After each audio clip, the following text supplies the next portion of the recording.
Black 11-year-old billionaire girl seat stolen by white passenger. Seconds later, flight is grounded. The plane jolts violently as the captain's voice cuts through the cabin with chilling finality. This aircraft is returning to the gate. Security will be boarding. 11-year-old Amara Jenkins feels every eye on the plane turned toward her, a sea of strangers suddenly united in their judgment. Tears threaten at the corners of her eyes as she stands frozen in the aisle, the boarding pass clutched in her trembling hand, clearly showing seat 2A, her seat, now occupied by the scowling middle-aged man who refuses to make eye contact with anyone but the flight attendant. "I paid for first class," he insists through clenched teeth, "and I'm not giving up my seat to accommodate some disruption." The word hangs in the air, heavy with implication.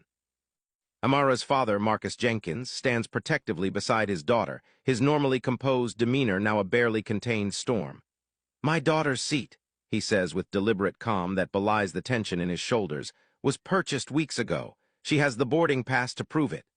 The flight attendant looks between them, conflict etched across her face as the ripple of whispers travels through the cabin. What no one yet realizes is that in exactly 4 minutes, this mundane dispute will escalate into a situation that changes lives forever and exposes truths that some passengers have spent lifetimes trying to hide. But to understand how we got here, how an 11-year-old black girl who quietly built a tech empire worth billions from her bedroom could find herself at the center of a confrontation that would soon make national headlines, we need to go back to where the day began, in the pre-dawn quiet of the Jenkins family home.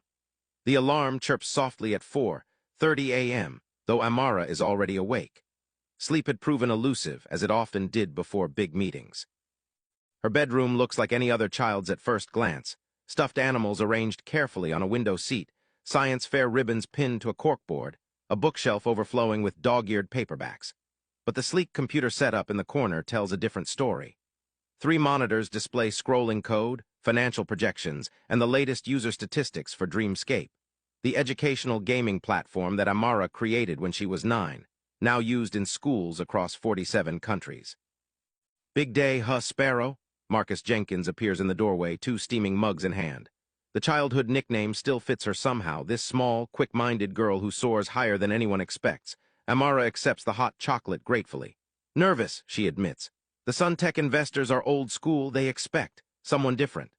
Marcus sits on the edge of her bed, his own coffee forgotten as he studies his daughter's face. At 48, he's learned to read the subtle signs of her anxiety, the way she tucks her hair behind her ears repeatedly, the slight furrow between her brows. "They expect someone who doesn't look like me," Amara clarifies, meeting her father's eyes directly. This is their unspoken understanding, the reality they navigate daily